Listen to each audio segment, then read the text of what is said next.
Em pouco tempo, conseguimos agravar o aquecimento global. Estamos em 1,2 e, infelizmente, achamos que vamos chegar muito rapidamente aos 1,5 graus no início ou no meio dos anos 30, no ritmo em que estamos indo. Todos os climatologistas se reuniram e alertaram políticos. Estamos indo nessa direção, tomem as decisões certas. Não há plano B. Olá, bem-vindos ao novo programa. Hoje falaremos sobre o clima, sua evolução ao longo da história da Terra e principalmente como ele deve mudar a partir de agora devido ao nosso impacto. Gilles Ramstein é nosso convidado para responder as perguntas. Olá, Gilles. Olá. Então, antes de falarmos sobre o futuro e sobre o clima daqui a alguns anos, eu gostaria primeiro que voltássemos aos episódios anteriores da Terra. A gente imagina a Terra como uma bola congelada. Falamos especialmente sobre a Terra bola de neve. Como era isso mesmo? Será que podemos explicar um pouco esse conceito? Sim, na verdade, a Terra é magnífica. Agora, vista por satélite, ela é azul, ela é ocre. Imaginar a Terra congelada já exige grande esforço. Então, na verdade, a Terra ficou congelada ou completamente congelada, o que chamam de Snowball Earth em inglês. Bem, sim, foi exatamente isso que aconteceu. Em resumo, esse é um dos resultados mais fenomenais do fim do século passado. Quer dizer, nos anos 90 a gente entendeu o porquê e o como, mesmo já tendo indícios desde 1960. Então, para ser bem breve, porque muitas vezes as pessoas falam de processos, não falam muito de história das ciências, mas aqui vale a pena falar um pouco de história das ciências. Havia um geólogo inglês chamado Harlan que nos anos 60 estudou grandes extensões equatoriais em territórios que correspondiam ao Equador. Naquela época ele viu que havia muitas tilitos, ou seja, marcas de calotas de gelo. Como excelente geólogo, ele afirmou que havia calotas de gelo no Equador, desde que tudo o mais permanecesse igual. Isso sugere que a Terra pode ter sido uma bola de neve. Na década de 1960, existiam dois blocos, leste e oeste. Então, Harlan procurou os melhores especialistas em climatologia da época para entender. E fosse do leste ou do oeste, eles responderam para ele: escute, meu caro senhor, vamos imaginar que a Terra tenha ficado completamente coberta de gelo. Ela seria, então, extremamente refletora, isso é o que chamamos de albedo, a característica refletora do gelo, que reflete muito mais do que os oceanos ou os continentes. E então, eles disseram para ele: sim, se você e eu concordamos que hoje estamos conversando, como já acontecia nos anos 60, então não estamos com os pés na neve. Então nós saímos desse estado de glaciação. Para sair de uma terra congelada, eles explicaram para ele que era necessário uma potência tal que basicamente era preciso multiplicar a energia solar por 1,5. E eles explicaram para ele que como o nosso Sol era um Sol absolutamente comum, sabia-se que o Sol, de fato, sua luminosidade aumentava 7% a cada bilhão de anos. Eles disseram a ele, para descongelar uma terra bola de neve, seriam necessários cerca de 1 a 2 bilhões de anos. Ora, o que vocês estão me dizendo, o que vocês têm como registro, isso data de apenas 700 milhões de anos. Se o que dizem fosse verdade, ainda viveríamos em uma terra bola de neve. E Harlan, que era um geólogo muito bom, deixou esses dados de lado. E não se ouviu mais falar muito sobre a Terra bola de neve por um tempo, até que 3 pessoas, entre outros. Mas de qualquer forma, posso, exagerando um pouco, contar para vocês 3 paradoxos enormes que fizeram esse evento realmente voltar à tona.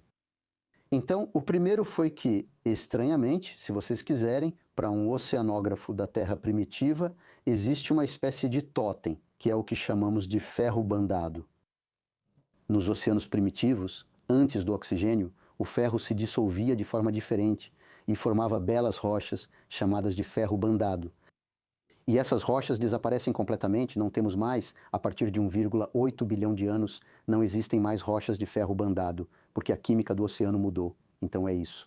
Durante esses episódios de glaciação, chamados de Terra Bola de Neve, o último ocorreu há cerca de 700 milhões de anos. Bem, os paleoceanógrafos encontram esse tipo de rocha como se o oceano não tivesse mais oxigênio. Então, esse é o primeiro paradoxo. Por que o oceano não teria mais oxigênio no momento em que ocorreram essas glaciações? Um segundo paradoxo é também que na Terra isso é um pouco complicado, vou tentar simplificar, mas na Terra o carbono existe basicamente em 2 formas estáveis. O carbono 12 com 6 nêutrons e 6 prótons e o carbono 13 que tem um nêutron a mais. Acontece, e isso é algo absolutamente extraordinário, que a vida, tudo o que é vivo, tudo o que é orgânico, nas suas reações químicas, tem uma preferência pelo carbono 12. Porém, durante esses episódios, a proporção de carbono 12 em relação ao carbono 13 não é fracionada. É exatamente a mesma que você tem na origem, no nível das fumarolas vulcânicas. Parece que não há mais fracionamento ligado à vida. Esse foi um segundo paradoxo. E o terceiro paradoxo, que era o mais extraordinário, é que Harlan tinha percebido, com seus tilitos, que nos sedimentos vemos uma camada de tilitos. Portanto, uma camada de sedimentos que comprova a glaciação. Acima desses sedimentos, há montanhas de carbono, como se apenas carbonatos tivessem se formado, criando montanhas de carbonato. Então, esses paradoxos aparecem um após o outro, sempre no mesmo período. E é aí que dois pesquisadores americanos, um chamado Kirchfing e o outro chamado Castini, dizem: ah, mas vocês sabem, na verdade não foi o Sol que descongelou a Terra, foi ele de novo, foi o CO2. Então, por que o CO2? Então, aí você tem que imaginar, é bem simples na verdade, você tem uma Terra bola de neve. Então está um frio de rachar, mas embaixo a tectônica, o vulcanismo continuam iguais. Então os vulcões emitem CO2, assim como fazem mesmo quando não há uma Terra bola de neve, o vulcanismo emite CO2. O CO2 é liberado na atmosfera. Hoje, o CO2 que é liberado na atmosfera participa da biosfera terrestre continental, então ele é capturado pela vida, mas aqui nada. Então o CO2 fica armazenado na atmosfera. Hoje sabemos muito bem disso. O que ocorre quando o CO2 é armazenado na atmosfera? Bem, isso aquece. E o que Kirchfing e Castini calculam é que, com a taxa atual de emissão de CO2 em alguns milhões de anos, a Terra bola de neve derrete. Então, isso foi um resultado completamente extraordinário, porque explicava muitas coisas. Isso explicava por que a Terra bola de neve derreteu, eliminando a espera de bilhões de anos. Em alguns milhões de anos, a tectônica de placas poderia fazer isso. O mais importante que não expliquei é que entendemos isso, principalmente graças aos nossos trabalhos e aos de colegas no exterior. Mas eu, durante esses anos, tive dois orientandos extraordinários, um que se chamava Yannick Deladieu e o outro que se chamava Guillaume Leir. E nós entendemos por que houve esse episódio da Terra bola de neve. Então, eu expliquei para vocês por que na Terra, mesmo que isso aconteça, não pode durar muito tempo, mas não expliquei por que isso aconteceu e por que aconteceu há 700 milhões de anos. E para isso existe uma excelente razão. Então eu vou explicar isso para vocês, é realmente muito interessante, na verdade. É fundamental entender que há relações essenciais em nosso extraordinário planeta, onde existem tectônica e clima. Então, a tectônica é o fato de que os continentes dançam sobre a litosfera. Na escala de uma vida humana, a gente não percebe absolutamente nada disso. Mas na escala geológica de dezenas de milhões de anos, os continentes dançam sobre a litosfera, eles se reúnem em supercontinentes. O último que conhecemos foi a Pangeia, há 250 milhões de anos. E depois eles se dispersam, e agora estamos numa fase de dispersão. Estamos mais ou menos no meio. Os ciclos duram 500 milhões de anos. O último supercontinente foi a Pangeia, há 250 milhões de anos. Daqui a 250 milhões de anos, haverá outro supercontinente. Muito bem. Agora, por causa dessa tectônica, o clima vai mudar. Imagine que todos os seus continentes estão nas zonas polares. Vocês vão dizer, essa configuração vai fazer muito frio, Sr. Hamstein. É verdade, vai fazer frio. Mas, na verdade, não vai só fazer muito frio, vai ser também muito seco. O continente mais árido, quando perguntamos às pessoas qual é o maior deserto da Terra, todo mundo responde o Saara, exceto os glaciologistas, que respondem a Antártica. E são os glaciologistas que estão certos. Então, se todos os continentes estiverem em zona polar, vai fazer um frio danado, mas não vai chover. Aí você vai me perguntar, tá, e daí? Qual é a relação? Isso é importante, pois discutimos há pouco sobre o que era a fonte. A fonte é o vulcanismo, é isso que emite CO2 na atmosfera. E em escala geológica, para que haja um equilíbrio na atmosfera, é como numa banheira, precisa ter uma fonte, uma torneira e depois uma bomba para tirar a água. Então a fonte é o vulcanismo, mas o que é, em escala geológica, que retira o CO2 da atmosfera? Bem, isso, se a gente nunca ouviu falar, não é tão fácil de imaginar, é o que chamamos de erosão silicatada. Então, por que a erosão silicatada é um sumidouro de CO2? Porque quando chove, as gotas de água atravessam a coluna. Elas se carregam de CO2, caem sobre as rochas continentais e as erodem. E quando elas erodem essas rochas, acontecem reações químicas, uma cadeia de reações químicas que vai absorver o CO2 atmosférico, transformá-lo em carbonato, levá-lo para os rios, e os rios vão levar esse carbonato para o mar. E esse é o grande ciclo do carbono. A fonte são os vulcões e o sumidouro é a erosão dos silicatos. Então isso produz um equilíbrio na atmosfera. Por que eu fiz essa longa explicação? É porque, voltando ao assunto, quando todos os continentes estão em posição polar, faz muito frio, mas é muito árido, então não chove. Então o CO2 se acumula na atmosfera. Então não faz tanto frio assim, porque você tem tanto o frio quanto a aridez. Então é como se o ralo estivesse fechado e o CO2 ficou acumulado. Agora imagine o oposto, todos os continentes na posição equatorial. O que vai acontecer? O tropical vai fazer calor, é verdade. Vai fazer calor. Mas essas também são as áreas mais úmidas. Vai ficar extremamente úmido, vai chover muito. E por isso a gente absorve muito CO2 atmosférico. Então faz muito calor, mas chove bastante e o CO2 diminui. E foi exatamente isso que aconteceu há 700 milhões de anos. Existia um supercontinente chamado Rodinia. Esse é o anterior. O supercontinente se chamava Rodinia. Ele tinha uma característica única, pois normalmente ele se desloca de qualquer jeito. Mas ali a Rodinia estava centrada, era um grande continente, centrado no Equador, e ela se quebrou na zona equatorial. E isso é a configuração mais extraordinária para absorver muito CO2. Por que absorvemos muito mais CO2 quando os continentes se separam? Cada placa continental é pequena e bem lavada. Atualmente você sabe que o centro dos continentes, como a Austrália, é muito seco. E então, há 700 milhões de anos, nos encontramos em uma configuração tectônica muito particular, onde os continentes estavam posicionados de tal forma que absorvíamos uma quantidade enorme de CO2, tanto CO2, que descemos abaixo das temperaturas de congelamento e a água líquida se transformou em gelo. Pronto, agora você já sabe quase tudo sobre a Terra bola de neve. Por que entramos nesse estado? E por que na Terra, um estado de terra bola de neve é instável? Sempre por causa do vulcanismo. E então, isso para mim, eu tenho 65 anos, então já faz muito tempo que trabalho nessa área. Sem dúvida foi uma fase muito importante da minha vida intelectual e científica, porque tínhamos a impressão de que estávamos descobrindo coisas que não eram realmente conhecidas antes. E qual é a conclusão disso? Isso é realmente importante. A conclusão disso é que, quando temos dados confiáveis, precisamos encontrar uma maneira de entendê-los.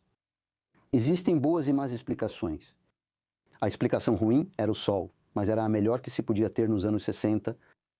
A boa era o CO2. E essa explicação do CO2 explica os 3 paradoxos de que falei para vocês. Por quê? Porque se você realmente tem um episódio de terra bola de neve, os continentes ficam cobertos por calotas de gelo, como a Groenlândia e a Antártica, mas os oceanos ficam cobertos por banquisas. E o oxigênio da atmosfera já não consegue mais percolar até o fundo dos oceanos. O fundo dos oceanos se torna anóxico, como no oceano primitivo, e formamos novamente os bifes. Quando a Terra está quase toda congelada, o ciclo do carbono cessa e o carbono permanece na atmosfera. É por isso que não há mais fracionamento do carbono. E, finalmente, por que depois dos episódios de terra bola de neve parece que chove carbono? É que a fase de terra bola de neve resiste, o CO2 sobe, ele atinge valores da ordem de alguns % de bar, ou seja, valores extremamente altos, e aí é o colapso total. Então a Terra descongela por causa do efeito estufa do CO2, só que tem muito CO2 na atmosfera, vai levar muito tempo para tirá-lo da atmosfera. E então vai precisar chover por muito tempo para que o CO2 se acumule no fundo dos oceanos e forme o que chamamos de camadas de carbonato, montanhas de carbonato. E então essa explicação aí, ela resolvia todos os 3 paradoxos que eu falei para vocês, mas ainda assim houve muitos debates.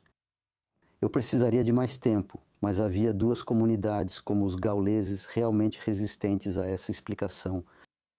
Primeiro vieram os glaciologistas, pois perceberam que o fim de um episódio de terra bola de neve não era um grande degelo, mas sim ciclos.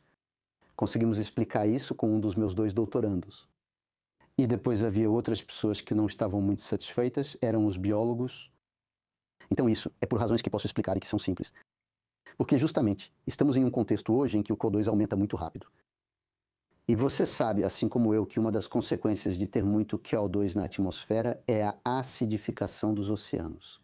Então você imagina se uma snowball derrete em uma atmosfera de CO2, onde há muito mais CO2 do que até mesmo durante o antropoceno, isso vai causar uma acidificação massiva do oceano na superfície. Então isso vai um pouco contra a evolução da vida. Portanto, os biólogos não eram muito fãs de uma snowball, mas conseguimos explicar, na verdade, com a ajuda de um doutorando também, que essa forma de pensar não era a correta.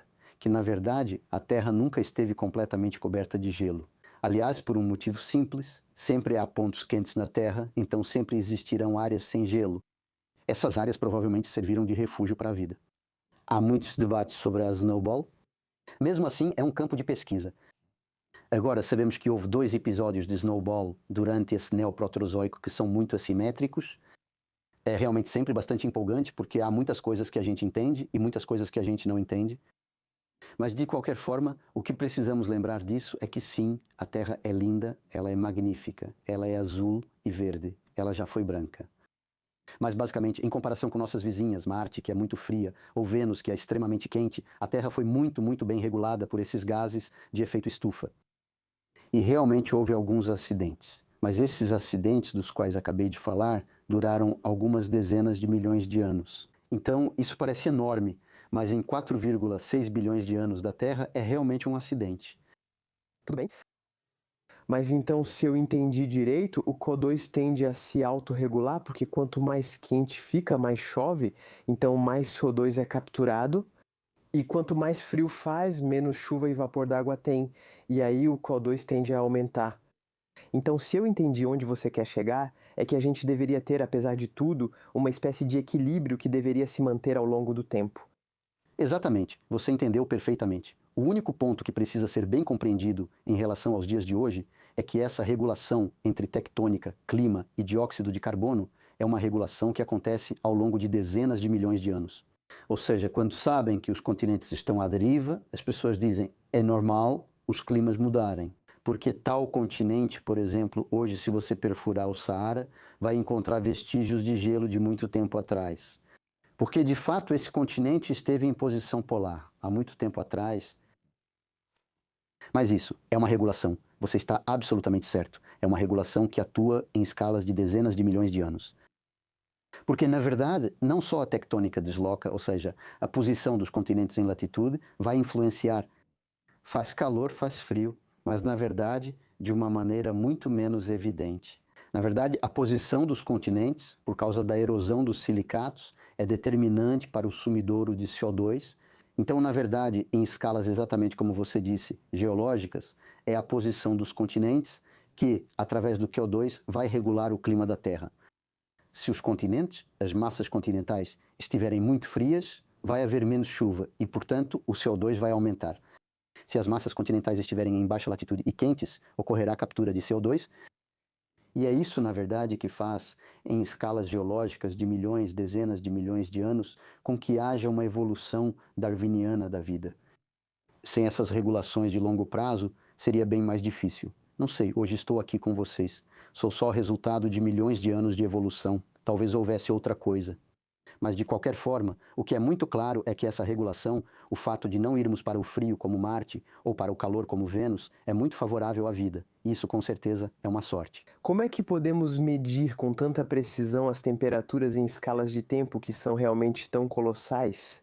Quais são as técnicas que podemos usar para interpretar o clima? Então, para começar, Há um ponto importante no que você diz. É sobre como medimos as temperaturas atualmente usando termômetros, satélites e pluviômetros. Medimos com alta precisão e excelente resolução espacial a distribuição das temperaturas. Nosso conhecimento do clima é realmente extraordinário. Quando você volta no tempo, por exemplo, apenas nos últimos 2,5 milhões de anos, que chamamos de quaternário, ainda podemos dizer muitas coisas.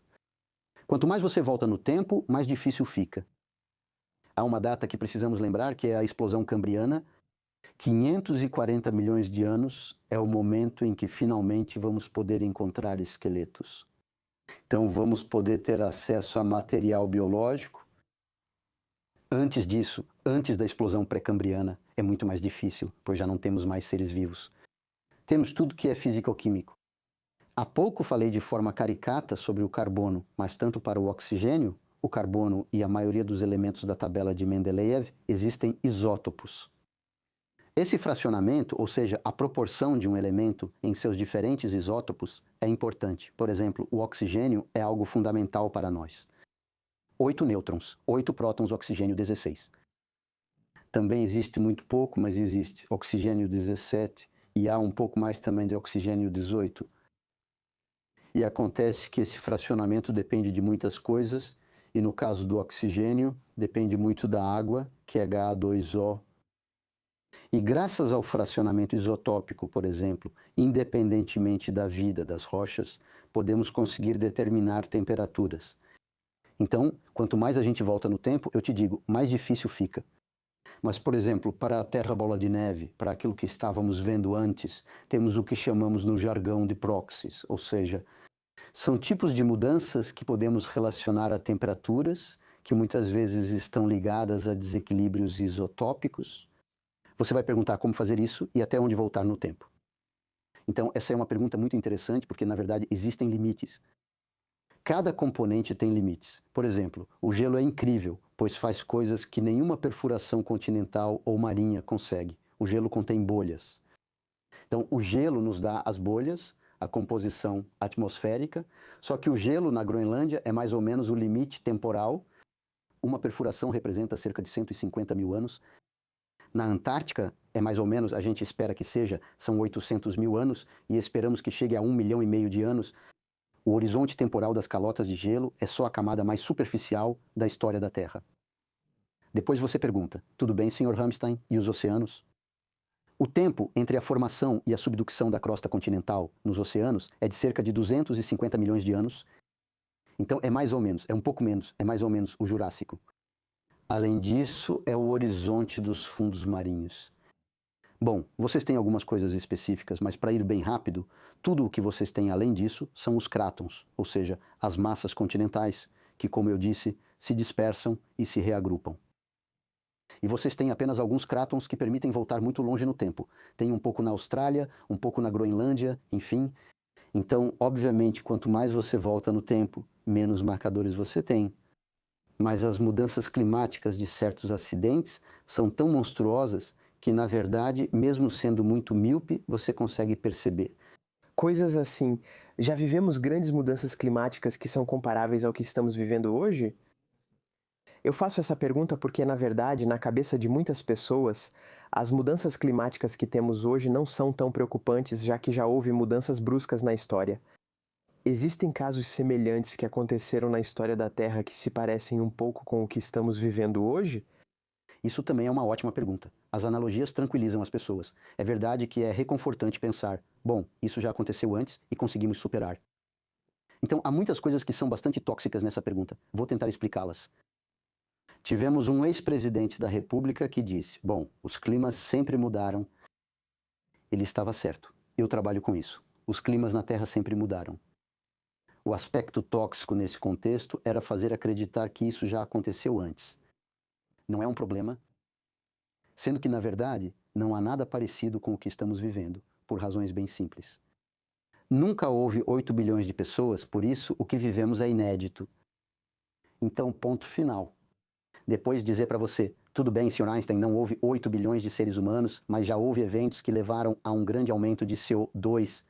Então, na verdade, se você procurar por... Ou então, há pessoas que dizem, já houve períodos na história da Terra em que tivemos tanto CO2? Eu vou responder essa primeira pergunta. Estamos indo para 430 partes por milhão de CO2? Isso é extraordinário na história da Terra? Depende da perspectiva temporal. Se você gosta do quaternário, dos últimos 2,5 milhões de anos, isso é incrível. Durante o quaternário, nunca atingimos 400 partes por milhão. Mas fora do quaternário, há 3 milhões de anos no Plioceno. O Plioceno, há 3 milhões de anos, não é tão distante tectonicamente diante dos 4,6 bilhões de anos da Terra. Havia cerca de 400 partes por milhão, como mostram as reconstruções. Por isso, temos quase certeza de que esse valor está correto. E então... Bem, então fazia em média cerca de 2 graus a mais. Mas era em equilíbrio, ou seja, não era um clima transitório. Não mudamos o teor de CO2 em 250 anos, então não é um bom análogo. Você pode perguntar, afinal, qual é o bom análogo? Infelizmente, a rapidez da mudança climática não é o fato de estarmos em 420, mas o fato de que, em apenas 250 anos, passamos de 280 para 420. Bem, eventos tão rápidos assim na história climática da Terra, pelo que sabemos, praticamente não existem. Ou quando existem, são eventos que podem ser comparados a grandes extinções. Então, o único verdadeiro análogo, e infelizmente nossos colegas biólogos pensam como nós, quando o clima muda de forma tão abrupta, a biosfera tem dificuldade para se adaptar. Então, ao mesmo tempo, as pessoas falam sobre a sexta extinção, que é identificada por biólogos, e os climatologistas falam sobre a rapidez das mudanças climáticas. Então, ainda assim, por exemplo, eu trabalho em um período que é de 15 milhões de anos atrás, o Mioceno Médio, porque os modeladores do clima se interessaram pelo Plioceno porque ele tinha níveis de CO2 semelhantes aos atuais. Mas no final do século, acredita-se que estaremos mais perto de 500.000 ppm de CO2.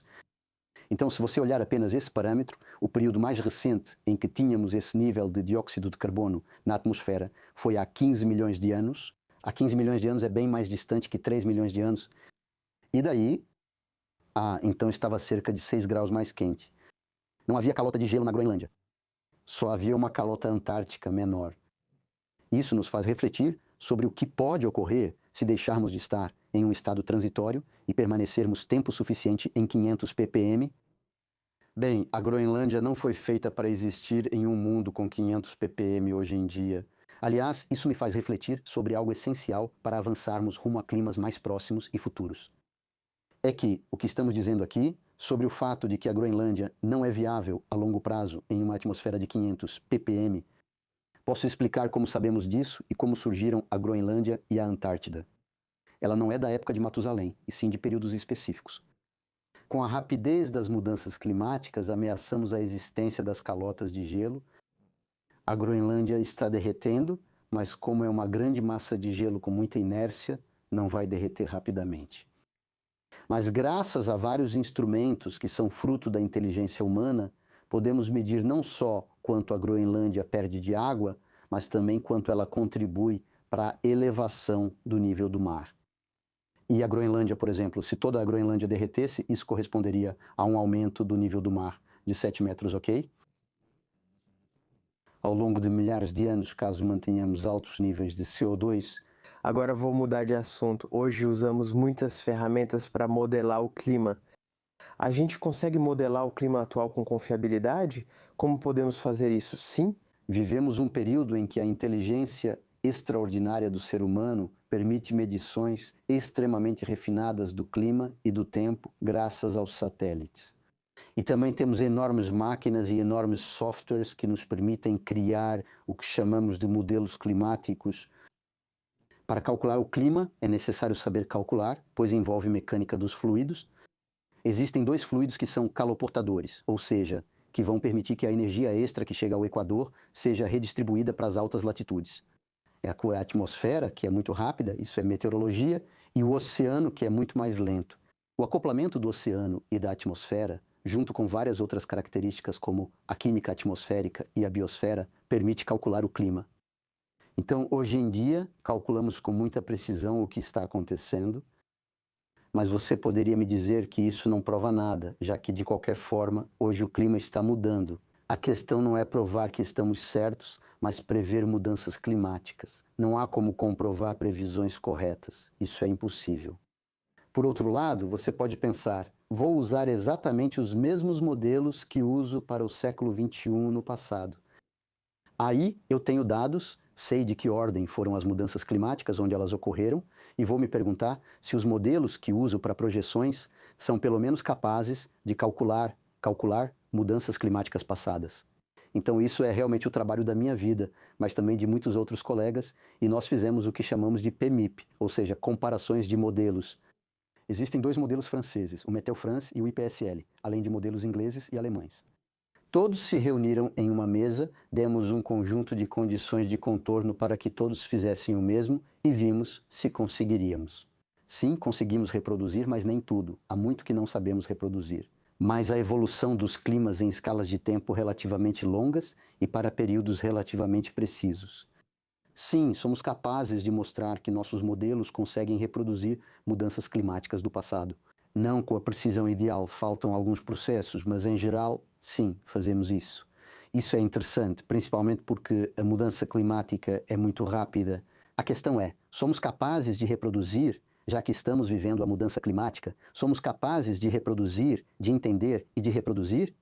O fato de que, desde 1750, a temperatura global aumentou 1,2 grau, somos capazes de reproduzir isso? Também o fato de que houve mais aquecimento nas zonas polares do que nas zonas equatoriais, somos capazes de reproduzir o fato de que o nível do mar global subiu 20 centímetros com modelos?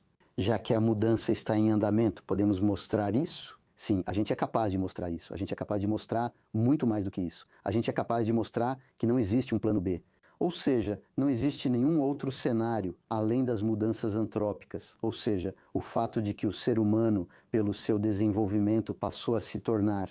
Como a tectônica, se quiser, é um fator de forçamento da mudança climática em escalas de tempo bem menores. Então, o ser humano, pelo seu desenvolvimento, é capaz de lançar coisas na sua fina camada atmosférica, de modificá-la. Na história da Terra, só conheço outra espécie que fez isso. As cianobactérias, no grande evento de oxidação. A principal diferença em relação às cianobactérias é que sabemos o que fazemos. Então, agora, estamos mudando muito rapidamente a composição da nossa atmosfera, por azar, com gases de efeito estufa, que são resultado da queima de combustíveis fósseis, e por causa disso, pelo fato de estarmos queimando quantidades recordes de combustíveis fósseis, acabamos perturbando gravemente o clima. E bem, quando levamos isso em consideração, quando levamos em conta também o fato de que estamos mudando a cobertura do solo, quando consideramos uma série de mudanças antrópicas, somos capazes de simular com muita precisão o clima como ele vem mudando desde mais ou menos 1750. E se você olhar, por exemplo, o último relatório para os tomadores de decisão, o resumo para os tomadores de decisão do grupo 1 do IPCC, esse é o grupo no qual eu trabalho. Você verá, a primeira figura mostra que o modelo corresponde relativamente bem aos dados, levando em conta todos os aspectos do que chamamos de forçamento antrópico, ou seja, o fato de que o ser humano se desenvolve, que ele emite gases de efeito estufa. Falou-se muito do CO2, mas também tem o metano, o N2O. Também existe o uso do solo, o fato de mudarmos a superfície do solo, então mudamos a hidrologia, mudamos o albedo, mudamos os aerossóis. Quando levamos tudo isso em consideração, conseguimos reproduzir muito bem. E não só conseguimos reproduzir muito bem, mas não existe nenhum outro processo físico que permita fazer isso. Isso é o mais importante, pois alguns disseram no início do Antropoceno: ah não, são as manchas solares, mas isso nunca fez sentido. Então é isso, hoje estamos em um mundo que está mudando, somos capazes de documentar essa mudança, a rapidez dessa mudança, com uma espacialização extraordinária e somos capazes de explicá-la. A única coisa que talvez não seremos capazes de fazer é mudar a trajetória. O que eu acho interessante, vou voltar um pouco nesse ponto, é que hoje em dia há muitas pessoas que às vezes apontam o fato de que o clima começou a mudar um pouco. Antes da era mais industrial, nós liberávamos muito mais CO2. Agora, há pouco você disse um ponto que eu acho interessante, que não é só o CO2, mas também o modo como manejamos o solo, a maneira como influenciamos. Quais são todos os fatores sobre os quais nós, como humanos, temos controle e que contribuem para mudar o clima? Essa também é uma pergunta muito interessante. Sabe, na verdade, as pessoas que chamamos de negacionistas trabalham com ideias simples. A ideia simples é dizer, por exemplo, primeiro, o clima sempre mudou, certo? Acabamos de ver que o clima sempre mudou, mas é uma mistura de escalas temporais. Agora ele está mudando com 8 bilhões de pessoas, 10 milhões e em breve mais, em períodos que são realmente extremamente curtos. Outra ideia é dizer, não, mas vocês não vão nos fazer acreditar que o CO2 que se mede em partes por milhão é capaz de causar tanta mudança. Claro que sim, podemos mostrar que o balanço radiativo de um gás que praticamente dobrou, o metano, por exemplo, dobrou, vai ter uma capacidade de aquecimento muito grande. Outra ideia é dizer, não, tudo bem, estamos mudando o clima. Bom, já é um ponto para nós, mas isso já aconteceu antes. E além disso, se olharmos, não está sincronizado. Está totalmente sincronizado, ou seja, A mudança climática massiva, como vemos hoje, está datada da época pré-industrial. Então você pode me dizer, mas e antes? E isso foi, aliás, uma discussão interessante de um físico, um cientista de quem eu gosto muito, que se chamava Ruddiman, que disse, na verdade, em níveis de traço, podemos ver essa mudança climática e a mão do homem muito antes. Então, por que Ruddiman disse isso? Ele disse isso porque começamos a desmatar muito antes do período pré-industrial, fomos capazes de produzir arrozais, de usar solos úmidos muito antes da era industrial e que, de forma talvez realmente microscópica, mas microscópica, nós conseguimos. A ação humana já é visível antes, mas de forma fulminante ela é realmente visível desde a Revolução Industrial. Aliás, vou te contar algo interessante. Veja o resumo para tomadores de decisão do grupo de trabalho 1 do IPCC, que já mencionei. Você olha a última figura e ali você vê uma coisa. É muito simples.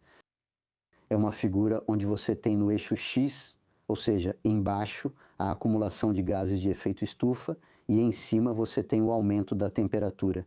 E você vê que o aumento de temperatura que estamos vivendo, ou seja, o fato de que agora estamos em 1,2 graus Celsius em relação a 1850 a 1900, já é um aquecimento de 1,2 graus Celsius. Ela é diretamente proporcional ao acúmulo de gases de efeito estufa na atmosfera. Ou seja, quanto mais colocamos, mais esquenta. É muito simples. E como não conseguimos retirar, então ele se acumula lá dentro. Então, na verdade, se quisermos parar o aquecimento, só há uma coisa a fazer: queimar menos combustível fóssil. É simplesmente matemática.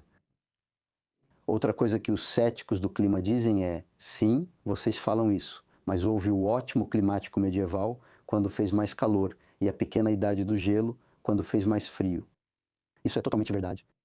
O clima, ainda bem, senão ficaríamos entediados na Terra. Nem todo ano é igual, nem tudo se repete. Então, se a gente observar, e isso pode ser observado com precisão, inclusive foi tema de um livro de Leroy Ladurie, um historiador que, a partir de dados históricos, reconstrói o clima dos últimos 1000 anos. Ainda assim, era muito centrado no hemisfério norte.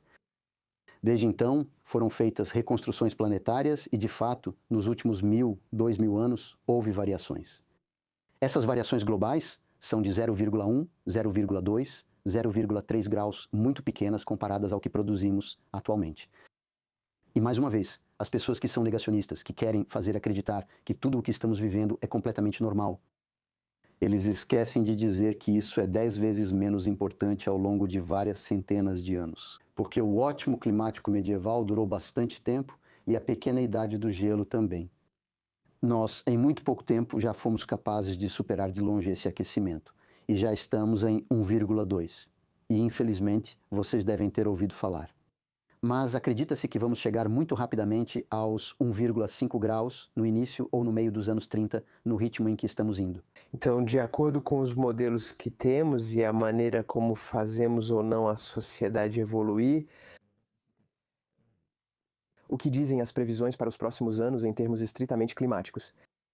Sim, então, sobre isso, quero fazer uma homenagem imediatamente. Sou basicamente um pesquisador em paleoclima. Tudo o que estou dizendo aqui é graças a centenas, milhares de pessoas que trabalham em modelos que são realmente extraordinariamente complexos, que trabalham em... Nós fazemos simulações numéricas em supercomputadores. Armazenar dados é isso. Todo esse trabalho é um trabalho extremamente coletivo, não é de forma alguma o trabalho de um só homem. Eu realmente me beneficio da evolução dos modelos, do que os engenheiros e os físicos foram capazes de colocar nesses modelos cada vez mais precisos para tentar reproduzir da melhor forma possível a realidade. Uma coisa realmente extraordinária na climatologia é o fato de que, relativamente rápido, no século passado, nos anos 50 e 60, houve pessoas que entenderam o que ia acontecer e disseram: bom, o que é importante é ser capaz de fazer projeções para ver para onde estamos indo de acordo com diferentes cenários. Começamos a criar grandes modelos atmosféricos porque é o fluxo de calor mais rápido. E isso foi dos anos 60 aos 80. Depois, acoplamos esses modelos a modelos de oceanos globais. Depois colocamos química atmosférica. Depois colocamos a biosfera continental e marinha. E fomos fazendo modelos cada vez maiores, cada vez mais consumidores de recursos e cada vez mais precisos. E o próximo passo é que, uma vez que você tem esses grandes modelos, é preciso projetá-los de acordo com diferentes cenários, já que estamos falando do futuro e você não sabe o que vai acontecer. Então, as pessoas Se organizaram para usar vários modelos diferentes, com os mesmos cenários, para ver quais eram as características mais robustas. E foi graças a isso que o IPCC se estruturou, ou seja, pela primeira vez, eu não acredito que exista equivalente científico em nível mundial. Todos os climatologistas se reuniram para fazer, a cada mais ou menos 6 anos, um estado da arte. E por quê? Para tentar dizer aos políticos, às pessoas que têm o poder, é para lá que estamos indo, tomem as decisões corretas. Para isso, estabelecemos vários cenários. Existem cenários em que gerenciamos, ou seja, vamos emitir menos gases de efeito estufa da queima de combustíveis fósseis, e cenários em que não gerenciamos. Vamos emitir e ver, com esses cenários, onde isso nos leva no fim do século. Isso é um pouco dos grandes exercícios do IPCC. O último, o 6º relatório do IPCC, é de 2023. São milhares de páginas, mas eu encorajo todos os ouvintes. É um pouco cansativo, mas porque tem muita coisa, é cheio de estatísticas, mas leiam as 30 páginas do resumo. O resumo para formuladores de políticas do grupo 1 é relativamente acessível, e isso te dá mais ou menos o estado da arte hoje nessas questões. E então sim, somos capazes de projetar com uma confiabilidade relativamente boa, como será a Terra em 2050 ou até mesmo em 2100, com também a quantificação das incertezas. E então, quais seriam os impactos, pelo menos a curto prazo, nas próximas décadas, por exemplo, no nível do mar, nas temperaturas, na biodiversidade? Vou responder suas 2 primeiras perguntas. Para a terceira, procure outro interlocutor, pois não sou biólogo. Sobre o nível do mar, é interessante. Por que o mar está subindo? Se fôssemos dinossauros e todos tivéssemos comprado carros, queimado combustíveis fósseis, tem uma coisa que não teria mudado. É o fato de que uma molécula de água, quando é aquecida, ocupa mais espaço. Isso é o que chamamos de dilatação térmica. Como estamos aquecendo os oceanos, as moléculas de água se aquecem, se dilatam e ocupam mais espaço. E isso explica a maior parte do sinal, e aqueles 20 centímetros de que falei para vocês. A dilatação térmica é a mesma coisa, tanto para os dinossauros quanto para os humanos. A diferença, sans doute, elle vient du fait que na Terra, no momento em que fazemos essa experiência global do antropoceno, no momento em que os humanos se mostraram capazes de alterar a atmosfera, em que contexto estamos do ponto de vista climático?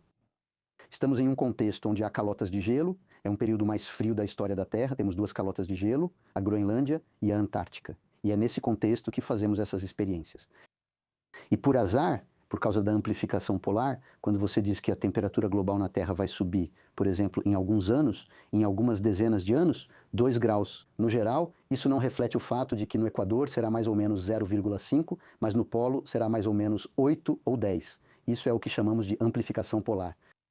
E então, não só estamos esquentando, mas estamos esquentando mais nas altas latitudes onde estão as calotas de gelo. Do ponto de vista dos ouvintes, eles precisam entender que, dos 20 centímetros de hoje, o que é dominante é a dilatação térmica, mas que está sendo alcançada por outros 2 fatores. Um que é um contribuinte menor, mesmo que instantaneamente seja importante, são as geleiras. Se você olhar imagens da Terra por satélite, verá que as geleiras tropicais estão desaparecendo a olhos vistos. Mas se todas as geleiras do mundo, derretessem ao mesmo tempo, bem, isso daria algumas dezenas de centímetros. Se a calota da Groenlândia derreter, são 7 metros, a da Antártica são 58 metros, então você vê que não são os mesmos volumes, também não são as mesmas escalas de tempo. Como eu dizia, vemos a olho nu o sumiço das geleiras tropicais. A calota de gelo da Groenlândia está perdendo, mas ela tem uma perda pequena em relação à massa de água que está na forma de calota na Groenlândia e na Antártica. Poucos sabem, mas as 2 calotas polares são o maior reservatório de água doce da Terra. Isso equivale a 60% do reservatório de água doce disponível na Terra. Talvez eu vá dizer uma besteira, mas pelo que eu entendo, deveria ser uma coisa boa se as calotas derretessem, porque quanto mais água, mais isso permitiria que a Terra tivesse uma capacidade maior de absorção de CO2. Não é justamente isso que vai permitir regular o ciclo e fazer com que o nível de CO2 volte ao normal? Não. Não é uma besteira, é que é uma visão um pouco incompleta das coisas. Por quê? Vivemos em um mundo onde o nível do mar está aumentando de forma perceptível. Acredita-se que, se mal administrado, esse nível do mar pode atingir pelo menos 1 metro. Há vários aspectos envolvidos. Olhe para a distribuição das populações na Terra. Há muitas grandes cidades e populações que vivem ao nível do mar. Então, quando você aumenta o nível do mar de forma relativamente rápida, não há, desde a última deglaciação, há 30 mil anos, quando o nível do mar subiu 120 metros em 10 mil anos, não havia muitos seres humanos naquela época. Agora, há uma enorme população que vive ao nível do mar. Quando o nível do mar subir, haverá migrações massivas e problemas humanos enormes. Então você está dizendo que numa terra sem humanos, talvez não fosse tão ruim, pois haveria uma retroalimentação entre isso e o fato de que des océans. Alors juste pour vous dire, é o que é importante, é o que é importante. En fait, quand vous quantifiez les choses, é o que é importante. Para ter uma calota de gelo é muito simples. É como uma banheira. Acumulação é o que cai na calota e ablação é o que sai. Se o CO2 aumenta muito, a ablação supera a acumulação. Então você vai perder massa. E apesar da retroalimentação de que você vai falar, você não vai conseguir impedir. Impedir que a calota da Groenlândia continue perdendo.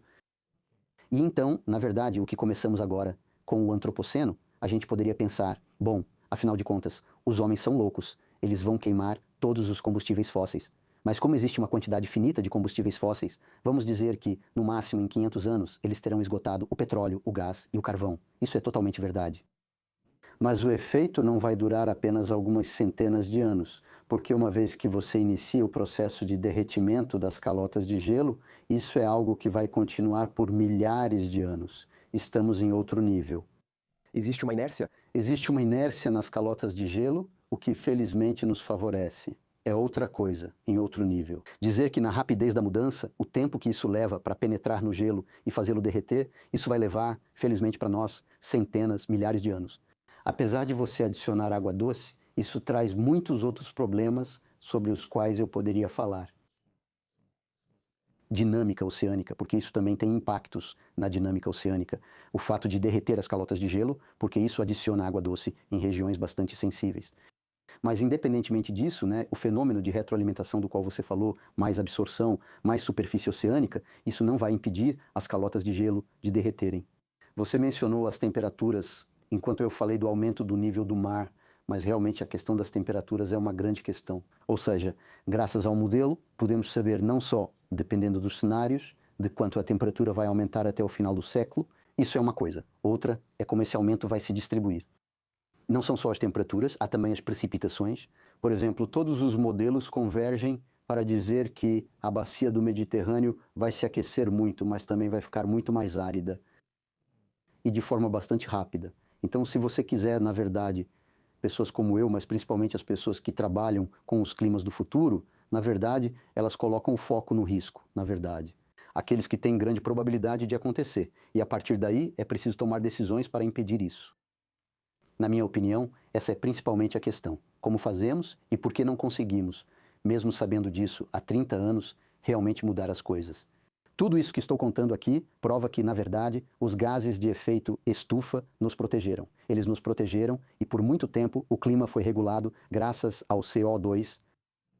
E agora estamos mudando o sistema de tal forma que isso não vai nos proteger nem um pouco. E eu gostaria de dizer, para terminar, enfim, falar uma palavra sobre o fato de que não devemos ser muito pessimistas. É preciso, enfim, o meu ponto é dizer que o ser humano tem um cérebro grande. Ele é extraordinariamente inteligente. Ele é extremamente bem informado. A questão agora é, mudaremos nossa trajetória energética deixando os combustíveis fósseis ou não? Podemos dizer que é uma questão de inteligência. É meio bobo porque, na verdade, se fosse só isso, a gente já teria mudado. Então não é só inteligência, certamente também existe o poder dos lobbies. Não é à toa que Trump chega ao poder nesse contexto. Não está garantido. Quero dizer, não é porque a gente sabe, porque está muito bem informado, que a gente vai conseguir mudar. Depois, muita gente também é bastante pessimista em relação a essas questões. Eles pensam que, mesmo se a gente parasse tudo agora, na verdade, a cascata de eventos continuaria até o fim. Ela continuaria acontecendo de qualquer jeito. Não, porque cada décimo de grau importa. Se parar agora, será muito menos pior do que se parar tudo daqui a 50 anos. Se quiser, há uma cascata de dominós. Avec uma espécie de amplificação que é ainda mais grave. É uma coisa que eu costumo contar bastante. Você chega a uma eclusa com seu barco. Se você não virou o volante antes da eclusa, não está bem em frente a ela. quando o volante travar, talvez consiga, mas já será tarde, pois o barco tem inércia. É exatamente esse o caso. A gente sabe onde está a eclusa. A gente sabe que vai entrar na eclusa. A questão é, será que vamos virar o volante para evitar passar pela eclusa, mas com 2 bilhões de pessoas sobrevivendo no lugar de 8 bilhões? Essa é a verdadeira questão, no fim das contas. Você também escreveu 2 livros, então o primeiro se chama Viagem através dos climas da Terra. Sobre o que fala esse livro, então? Esse livro surgiu de uma proposta do Jacob para escrever sobre o clima. Pesquisei e notei que já existem ótimos livros sobre o tema. Primeiro eu pensei, mas o que eu posso acrescentar? Tive um projeto maluco que levou 3 anos de finais de semana. Escrever um livro sobre a história do clima, do início até bilhões de anos no futuro. Essa história começa e também termina. E então por quê? Digo que esse projeto era meio louco porque, como sabem, a Terra tem 4,6 bilhões de anos, mas só falamos do clima de cerca de 3 bilhões de anos atrás em diante. Antes disso, era muito difícil. Também podemos analisar o clima futuro, considerando grandes processos como fotossíntese e desaparecimento dos continentes, projetando bilhões de anos à frente. Além do que estamos vivendo agora, sabendo que o fim dos fins é quando o provedor da nossa energia, ou seja, o Sol, se transformar em uma gigante vermelha, o que vai acontecer em cerca de 10 bilhões de anos, aí é o fim físico, seremos queimados. Mas antes disso, a vida já terá desaparecido há muito tempo. Então comecei esse livro de uma forma muito ingênua e, na verdade, à medida que eu escrevia esse livro, era como Penélope, sabe? Você escreve a história do clima da Terra por bilhões de anos e a cada 15 dias, parte do que escreve é questionado na Nature ou Science. Então isso é interminável, na verdade. Didier Jacob falou, Senhor Hammerstein, seu livro precisa ser lançado agora, durante a COP20 em Paris, é o momento ideal. Disseram que eu tinha 3 meses para terminar. Então aí posso dizer que fiz o que precisava ser feito? Eu já tinha trabalhado muito. E então esse livro, o objetivo dele era explicar para as pessoas como, no final das contas, quando a gente olha para a Terra, a gente pensa, isso é realmente incrível, estamos aqui. Que não é à toa que a Terra não é uma bola de gelo, que a Terra não é um forno como Vênus, cuja superfície está a 400 graus. O que faz, afinal, que justamente nunca tenhamos perdido nossos oceanos, que a vida possa se desenvolver, que nunca tenha havido um momento muito quente, muito frio ou muito seco, de modo geral, que teria realmente dado um grande golpe na biodiversidade. Esse foi o objetivo do primeiro livro. Certo, e aí você fez um segundo que é um pouco mais simples, um pouco mais acessível, porque, pelo que eu entendi, o primeiro livro que você fez é um pouco mais técnico. Então, o segundo livro é O Clima em 100 Perguntas. Então, o que é isso? O primeiro livro foi pensado para que as pessoas entendessem. Todos os leitores de Science e Vi podem ler esse livro sem problemas. Por outro lado, se você conversa na rua com as pessoas, na verdade eu participei, aliás, eu até fui um dos idealizadores, junto com outros colegas de um M2, ou seja, de um mestrado para formar jornalistas em mudanças climáticas, chamado Clima e Mídia. E fazendo esse M2, esse curso, eu trabalhei com um jornalista, já que a ideia era co-construir com um jornalista, pois se trata de formar jornalistas, que se chamava Silvestre Wet. E então, aí é um pouco diferente.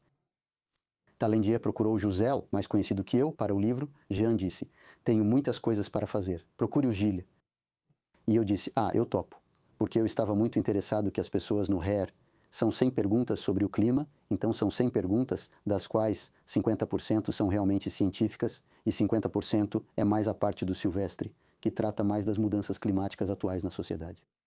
Então cada um de nós escreveu, trocamos nossos textos e isso resultou nesse livro que é, portanto, coescrito. Esse aqui, por outro lado, é muito acessível. Você pode ler na ordem que quiser. São 100 perguntas, mas se você começar pela 67 não tem nenhum problema. E depois ler a 2 também não tem problema nenhum. E isso são realmente coisas que vocês podem fazer. A pergunta tem poucas palavras, enquanto a resposta ocupa cerca de 45 páginas, o que já é muito. 100 perguntas sobre o clima, então o livro é um pouco grosso. E é da Talandier, de 2021. Certo, então isso você escreveu sozinho ou coescreveu com alguém? O livro foi escrito em colaboração após muita discussão entre nós e o editor. Quando concordamos sobre as 100 perguntas, estou sendo um pouco caricatural, eu escrevi a base das 50 primeiras que estão mais relacionadas à minha competência como climatologista. Silvestre Rouet, jornalista científico experiente, especializou-se em clima Aliás, depois desse livro, ele escreveu outro livro, Talendia, sobre o IPCC, para torná-lo acessível a todos. E então depois trocamos nossos textos. Como ambos temos personalidades fortes, às vezes houve discussões até chegarmos a um acordo. Depois escrevemos conclusão e introdução juntos. É um livro a 4 mãos com a mesma ideia: tornar o conteúdo acessível ao grande público. E por que digo isso? É porque eu disse para vocês que o que é importante é a trajetória. Então, existem 2 opções. Ou você está em um regime não democrático, com pessoas que acham que estão no poder para sempre e que têm planos de longo prazo. Vocês não estão vendo de que país estou falando? A China. E, de fato, eles têm planos de longo prazo, fizeram o que era necessário para dominar a energia eólica, a solar, eles sabem construir usinas nucleares. Ou você quer um país democrático, e nesse caso, a única solução necessária, mas não suficiente, é que as pessoas entendam o que acontecerá com elas. Os jovens que hoje têm 25 anos no século XXI, que vão atravessar o século, vão enfrentar problemas realmente graves, onde será preciso refletir e tomar as decisões corretas. E a única pequena contribuição que eu e Silvestre podemos dar é fornecer a eles um pouco, eu não gosto muito dessa expressão, mas ainda assim fornecer a eles as ferramentas para compreender o mundo em que vão viver. Se vocês não fizerem isso e os cidadãos não entenderem o que acontece, estarão abrindo portas para coisas que nem você nem eu queremos. Vamos adicionar os 2 livros na descrição do vídeo para quem se interessar, e acredito que serão muitos. Estamos encerrando a entrevista. Muito obrigado, Gilles, por esses momentos juntos, que foram muito interessantes. Eu também agradeço por terem me convidado